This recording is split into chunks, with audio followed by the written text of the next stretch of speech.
మన ప్రభువును రక్షకుడైన యేసుక్రీస్తు వారి నామములో అందరికీ వందనాలు. అందరూ బాగున్నారా? దేవాతి దేవుడు మనల్ని ప్రేమించి మరే ఉదయకాలాన్ని ఇచ్చాడు. ప్రేమైన దేవుని బిడ్డారా, మరి దేవుని వాక్యములను ప్రతి ఉదయకాలమున ప్రసారం చేయబడుతూ ఉంటున్నాయి. మరి మీరు కూడా వాటిని ఫాలో అవుతున్నారని ఉంటున్నారని నమ్ముతూ ఉన్నాను. అవి మీకు ఎంతో మేలుకరంగా ఉంటున్నాయని కూడా విశ్వసిస్తున్నాను. ప్రియమైన దేవుని బిడ్డారా, ఈరోజు ప్రత్యేకంగా దేవుని వాక్యాన్ని మనం చూసుకుందాం. యోహోను 16వ అధ్యాయము 27 వచనాన్ని మనం గమనించిన, మీరు నన్ను ప్రేమించి నేను దేవుని యొద్ద నుండి బయలుదేరి వచ్చితినని నమ్మితిరి గనుక తండ్రి తానే మిమ్మును ప్రేమించుచున్నాడు. ప్రియమైన దేవుని బిడ్డారా, ఇక్కడ మనం గమనించినట్లయితే కొత్త నిబంధనకు వచ్చేసరికి మనకి యేసు ప్రభువారి గురించి ఎక్కువ అవగాహన, ప్రభువారు చేసిన బోధలు, అంతేకాదు పౌలు కూడా పత్రికల్లో యేసు ప్రభువారి గురించి చాలా గొప్ప విషయాలు తెలియజేస్తూ ఉంటారు. ఆయన మన కోసం ఎందుకు అనుగ్రహించబడినాడు, ఈ లోకానికి ఎందుకు వచ్చాడు, ఆయన చేసిన త్యాగం ఏంటని చెప్తాం. ఆ క్రమంలో మనం ఏం చేస్తామంటే అసలు తండ్రి యొక్క ప్రేమను విస్మరిస్తాం. అసలు తండ్రే మనల్ని ప్రేమిస్తున్నాడు.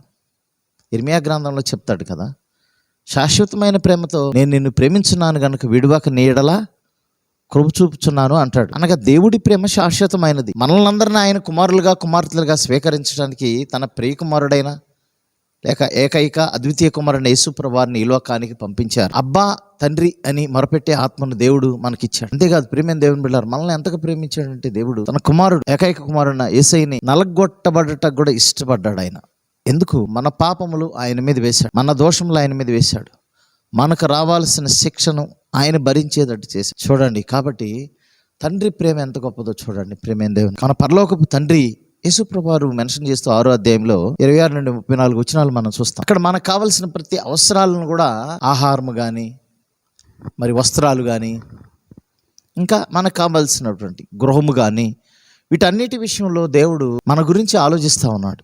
తండ్రి అయిన దేవుడు మరి ముఖ్యంగా.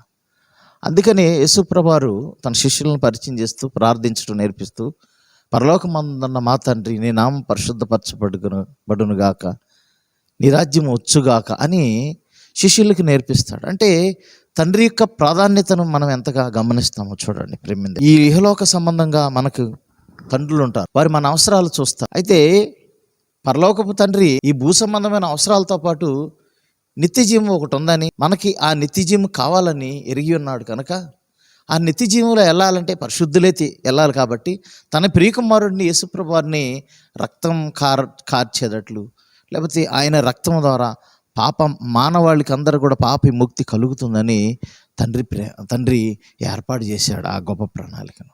కాబట్టి ప్రియమైన దేవుని బిడ్డలారా, మనం గమనించాలి తండ్రి యొక్క ప్రేమ ఎంత ఉన్నతంగా ఉంది. అందుకని మరి ఈ భూ సంబంధమైన వాటితో పాటు కూడా మత్తయి సువార్త 7వ అధ్యాయం 11వ వచనంలో మనం గమనించినట్లయితే పరిశుద్ధాత్ముడిని మనకి నిశ్చయముగా ఇస్తాడు. ఆ అధ్యాయంలో ఉంటుంది. తండ్రిని మనము ప్రభువారు అడిగితే ఖచ్చితంగా మనకి ఇస్తాడు పరిశుద్ధాత్ముడిని అని అక్కడ ఈవులు కూడా ఇస్తాడు అని తెలియజేస్తూ ఉంది. కాబట్టి మరి తండ్రి తన కుమారుడిని రొట్టెని అడిగితే రాతిని ఇస్తాడు, లేకపోతే చేపను అడిగితే పాముని ఇస్తాడు. ఇవ్వడు కదా. చేపను అడిగితే చేపని ఇస్తాడు, రొట్టెని అడిగితే రొట్టెనే ఇస్తాడు. అట్లాగే తండ్రి పరిశుద్ధాత్ముడిని మనకు నిశ్చయముగా అనుగిస్తాడు ప్రార్థన చేసినప్పుడు. కాబట్టి ప్రియమైన దేవుని బిడ్డలారా, మరి ఒక్కొక్కసారి మనకు ఒక డౌట్ వేస్తుంది, అయ్యో నేను అంత పరిశుద్ధునిగా లేను కదా, దేవునికి ప్రార్థన చేసే అర్హత నాకు లేదు కదా, చాలా కొత్తగా వచ్చాను కదా దేవుని దగ్గరికి, కొత్తగా దేవుడిని నమ్ముకున్నాను కదా, కాబట్టి మరి నా ప్రార్థన దేవుడు ఆలకించాడో లేదో అనుకుంటాం. కాదు ప్రియమైన దేవుని బిడ్డలారా, ఎంత పెద్దవారైనా ఎంత చిన్నవారైనా తండ్రికి ఇంకా చిన్నపిల్లల్ని అప్పుడప్పుడే బుడిబుడి నడకలు నడుస్తూ అప్పుడప్పుడే చిన్నగా మాట్లాడుతున్న వారిని చాలా శ్రద్ధగా వినాలని తండ్రి తల్లి ఆశిస్తారు. అట్లాగే మన పరలోకపు తండ్రి కూడా మనకు వచ్చి రాని ప్రార్థనలో మన ప్రార్థనలో విశ్వాసాన్ని, యథార్థతను దేవుడు చూస్తాడు. అంతేగాని మన ప్రార్థన ఏదో అనర్గళంగా చెయ్యాలి, మన ప్రార్థన ఏదో సైంటిఫిక్గాను లేకపోతే జ్ఞానయుక్తంగా చేయాలనేది ఏం లేదు. తండ్రిని ఏ విధంగా అడుగుతాం? మన ఆయన ఉంటాడు భూ సంబంధమైన తండ్రి, ఆయన దగ్గరికి వెళ్ళి ఏం చేస్తాం? తండ్రి అనే భుజాల మీద ఎక్కుతాం. మనకు కావాల్సింది ఏదో డిమాండ్ చేసేస్తాం. పరలోకపు తండ్రి కూడా అంత సన్నిహితంగా ఉన్నాడు. తండ్రి నాకు ఇది కావాలయ్యా అని మనం స్వతంత్రంగా అడగవచ్చు దేవుడిని. ఖచ్చితంగా దేవుడు ఇస్తాడు. కాబట్టి ప్రియమైన దేవుని బిడ్డలారా, మరి అందుకనే కీర్తనకారుడు అంటాడు 84వ అధ్యాయం 11వ వచనంలో, యథార్థంగా ప్రవర్తించే వారికి ఆయన ఏమేలు చేయక మానడు అని అంటున్నాడు.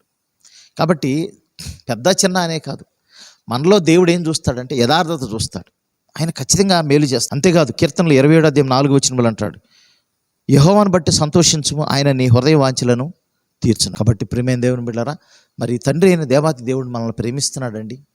అందుకని ఆయన ప్రియకుమారుని ఈ లోకానికి పంపించాడు. అంతేకాదు ఆయన ఆత్మను మన మధ్యకు పంపించాడు. ఇప్పుడు మనం ఏ విధంగా ప్రార్థించాలో, ఏ విధంగా మన విన్నపాలు అడగాలో, ఏ విధంగా వాక్యాన్ని గ్రహించాలో, వాక్యాన్ని ధ్యానించేటప్పుడు ఇవన్నీ కూడా దేవుడు మనకు సహాయం చేస్తూ ఉన్నాడు. కాబట్టి ప్రియమైన దేవుని బిడ్డలారా, మనల్ని తండ్రి అందుకనే God so loved the world అని ఉంటుంది. అంటే దేవుడు లోకమును ఎంతో మనల్ని ప్రేమించాడు. అందుకే విడువక మీ ఎడల కృప చూపుచున్నాడు అన్నాడు. కాబట్టి ఆయన కృప విడవలేదండి మనల్ని.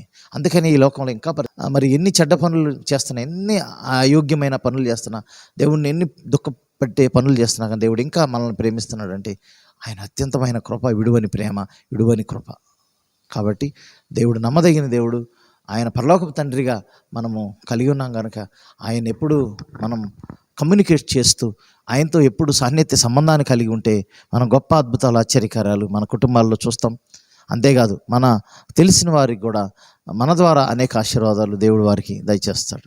కాబట్టి ప్రేమైన దేవుని బిడ్డలారా, ఇప్పటివరకు వాక్యం విన్నాను. మనము దేవుని ప్రేమ ఎంత గొప్పది అని మనం గ్రహించాలి. దేవుడి పరిశుద్ధ వాక్యం దీవించిన గాక. ఆమేన్. మమ్మల్ని మిక్కిలిగా ప్రేమించిన ప్రియ పరలోకపు తండ్రి, మా ప్రియులు అయ్యా, నిజంగా మీరు పరలోకపు తండ్రిగా మీరు మాకు ఉన్నారయ్యా.